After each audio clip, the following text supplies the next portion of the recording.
Welcome to my presentation, I Love Mistakes.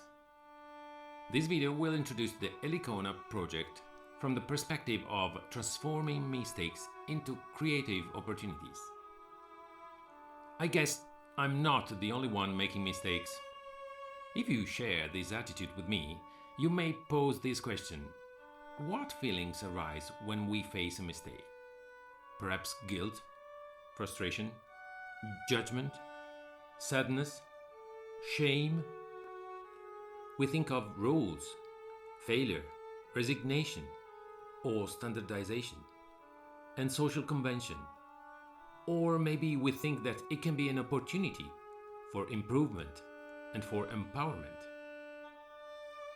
According to the feeling that resonates most with us, each one of us may say, I hate mistakes, or maybe, I love mistakes. Is there a way that we can regain a bit of serenity when we face a mistake? Let's start from here. What is a mistake? A mistake is an unexpected or unwanted faux pas in discordance with a procedure or a convention.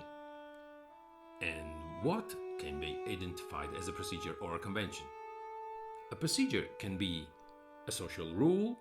If you do it differently, you will pay a fine. A mathematics formula. It doesn't work if you don't follow exactly these steps. A relationship or an agreement between people. Your behavior puts our relationship or agreement in serious danger. A tradition or a habit. We always did like this. We just can't do it differently. Or maybe a convenient path. Well, it is much more convenient to do it in this way. And when things are done differently, how is our typical reaction? We say, no, this is not the way it should be. Or maybe we say, yes, good try it again. What did you understand? Let's have a look at just some of the positive consequences of our answers. If we say no, we correct the mistake. We keep things within limits.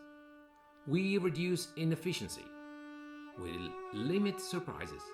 We avoid waste of time. If we say yes, we instigate desire. We listen to ourselves. We support creativity. We empower individuals. We allow ourselves time to ponder. We may be familiar with some of these approaches, and it would be interesting to see if there are differences between the answer that we give and the ones that we would like to receive. But let's go further in our research. Let's investigate. Where does a procedure come from? A procedure derives from all the experiences that verify, through mistakes, the physical and emotional effort that produces a result or does not. The frequency of successful result. What is the relationship between a cause and the effect? And what is our perception of an experiment? And what is our perception of changes through time? Everything starts from the spark that moves our research, from a necessity or curiosity. All this is refined and selected in order to set the expressive codes that are the elements capable to define an effective procedure. We can condense this first group of action under the name of content, and the second one as form. The content that moves will find an effective form to be expressed. It is interesting to see that recent neurological studies states that a learning process is mainly based on two concepts. Casualty, that refers to all the experiments that we attempt, the curiosity of trying out solution randomly, and the mistakes that give us an immediate feedback. The second concept is model, that refers to the process that works, the one that we may copy from others. This concept is supported also by the neurolinguistic programming, or the ones that reinforce our intuitions. These two concepts help even more to understand what we defined as content and form.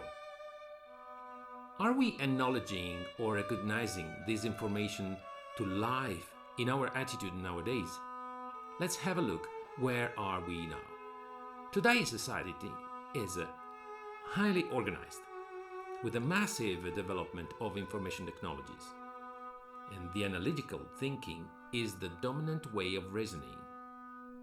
That means analyzing events employing a deductive method.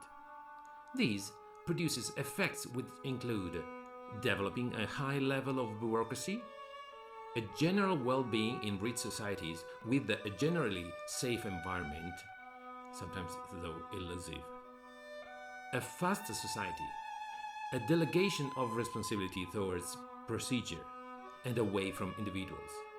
Basically, it is a society of doing. That means producing. Let's pretend we could travel in time. How was the situation at the beginning? In past society, there was a supremacy of instinct and intuition due to survival attitudes. People learned from nature. Analogical thinking was the dominant way of reasoning. That means thinking with analogies, employing an inductive method. The procedure effects are developing personal responsibility, living in an unsafe environment, having slow-moving societies. All this describes a society of being. If we report this process in a diagram, we can see that during a timeline of history, analogical thinking, which is very strong at the beginning, finds less and less space in modern society. On the contrary, analytical thinking becomes more and more powerful and dominant. We may associate this progression by using the terms previously mentioned, content and form. This refers to society based more, on one hand, on an emotional attitude, and on the other, on a rational attitude. Maybe none of these two extremes is actually favorable. Maybe something in the middle would be ideal. And what have mistakes to do with us at this point? Let's summarize. Mistakes can help us to find this balance between the content, that refers to the physical and emotional experience, and the form, that refers to the organization of the knowledge, in order to find effective and powerful expressive codes. This is why the philosophy of the Helicona project has found a place in education. This method proposes experiences to balance content and form, focusing on the three main priorities: a historical approach, a multidisciplinary approach, and the use of music improvisation. Let's have a look why history is important for Helicona. As we saw in a previous diagram, history presents two excesses. One by analogical thinking on the content and emotional side, and on the other hand, analytical thinking on the form and rational side. A historical balance can actually be found in the passage between the Renaissance and the Baroque times, in a large window in which the scientific revolution provoked many other revolutions in other different domains, which defined the modern expressive codes. Let's see why Helicona values the importance of multidisciplinary work. A multidisciplinary approach helps to develop a traversal attitude, providing more strategies and more awareness to our gestures. This is actually represented in the imaginary model of the Renaissance man, from which Helicona takes its inspiration, proposing to experience 4 different historical disciplines: horsemanship, fencing, historical dance, and the theater of commedia dell'arte. Music improvisation is at the center and is the instrument that links the experiences of the other 4 disciplines.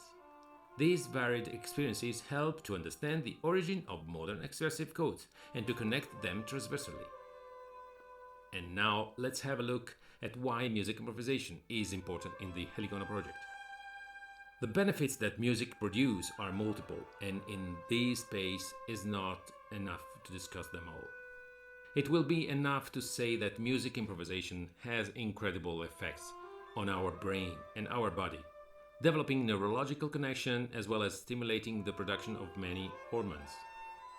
The specific characteristics of improvisation develop our capacity to produce an abstract planning of a musical phrase, and the necessary on-the-spot reaction educates instinct and intuition, as well as seeking focus and being centered.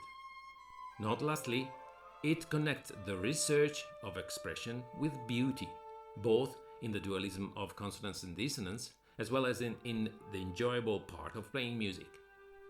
Helicona finally aims to work on a new Renaissance model, proposing a method based on experimental mistake-free games, connecting physical activities with a musical gesture, helping to develop promptness and awareness according to 4 different areas of development.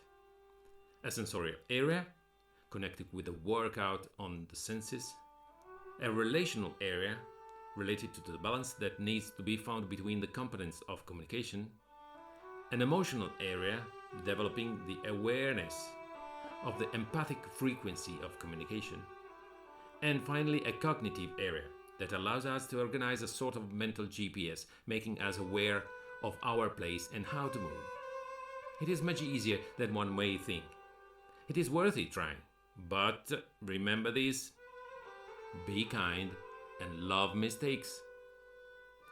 Thank you for watching, and if you would like to have more information or if you want to participate to our activities, please don't hesitate to contact us.